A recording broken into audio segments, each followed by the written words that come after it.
This is Monica from Oma's Place. Today I would like to talk to you about appliquing.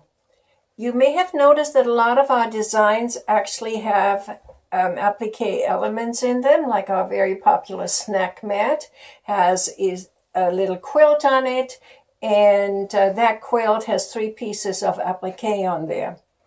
Then this very popular heart pillow, you can see there were several applique fabrics used, and brings about really a very nice effect, doesn't it? And then also lastly, we have our autumn banner here. And what I'd like to show you is how we did this pumpkin on there. All right. What do you need to do an applique?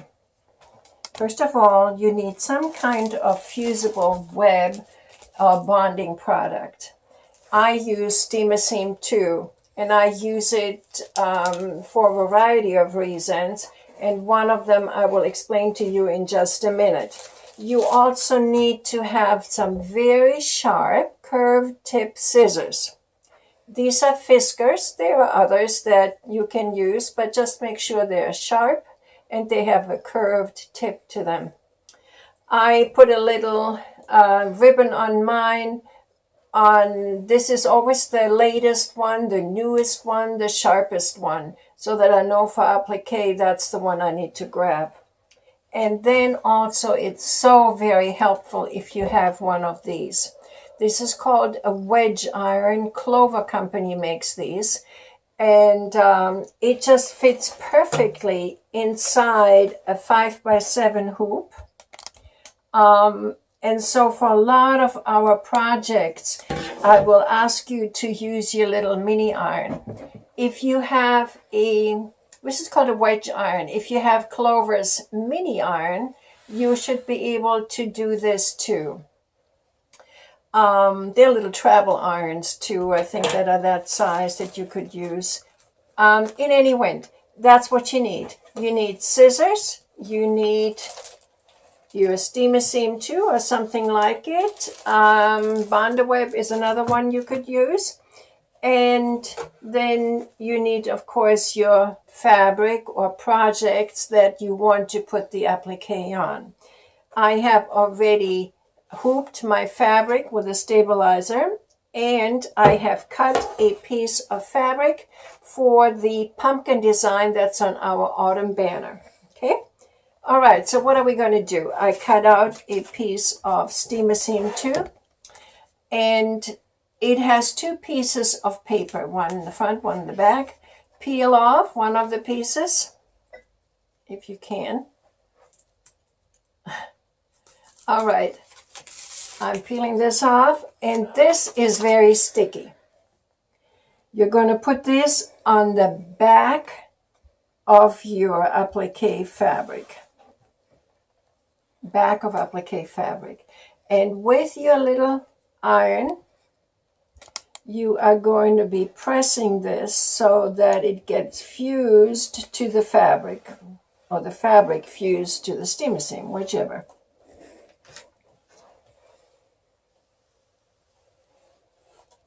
Okay, wait just a little bit to let it cool down. And while it cools down, I'm going to tell you a few things about appliquing and my preference for it in designs. I absolutely love applique. You know, I have so many little bits and pieces of fabrics that I don't know what to do with, and applique is just the perfect way to use these. I know you have some of those too. I just know it. So that is one of the reasons, you know, because you can get such good and multiple effects from using applique fabrics instead of threads. When you use threads, you can only use that one color. Maybe you can use a variegated color, but with fabrics, you can use so many patterns and so many designs on the fabric that it just gives you a much greater variety of things that you can do. And it goes faster than waiting for a large area to be filled in with filled stitches. All right, Now you know that I love applique. Let's see what I'm going to do with this cool piece of fabric. I'm going to remove the backing from here. Please don't forget to remove it. I have done it that I have actually finished an applique and then wondered why the applique felt so crunchy afterwards. Yep, had to do it all over again. Okay, so I just removed the piece of paper, and now I'm going to place it over my stitched outline of the pumpkins. Take your piece of fabric and place it over it, making sure that all the stitches are covered completely.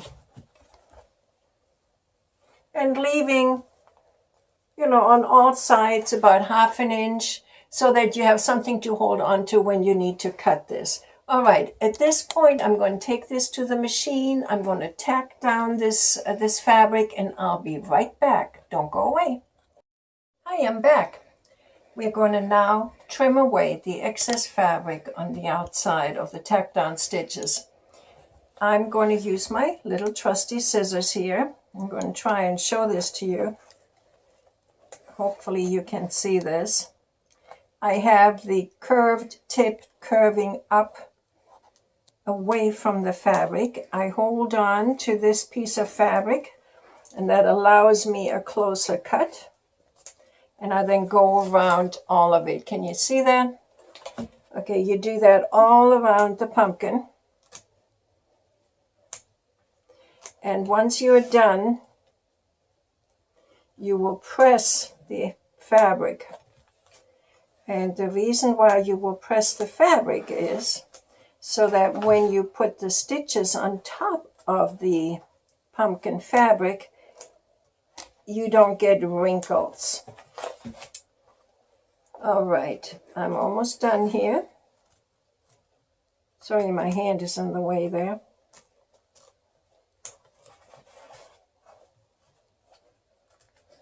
Now, one of the reasons why I like steamer seam so much is because when you remove that piece of paper before placing it on here, there is stickiness. And with some of the others, there is hardly any stickiness. So you always still have to put adhesive spray on the back, or you have to tape down the fabric.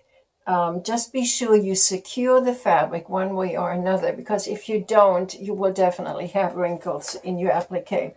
Okay, there we are, all cut out. And here's trusty little iron. And I'm going to press this. Now, you can take one of those mini irons, Clover mini irons too, but it just goes faster with this and covers a greater area.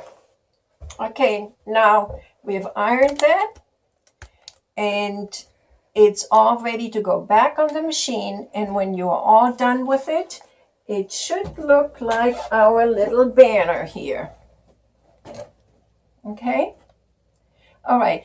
Today, I did a little experiment because I know that steamer seam is not the cheapest thing on the market. So I wanted to do a little experiment, and I stitched out 2 pumpkin designs. I have not ironed this. I apologize for that, but I purposely did not iron it because I wanted you to see the difference in the raw. So what you have here is this design has no steamer seam underneath it. Can you see the wrinkles on it in the design? Okay, this has steamer seam. You see the difference?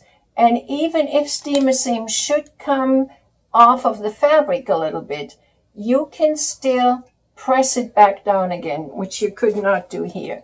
Once it's wrinkled, it's wrinkled.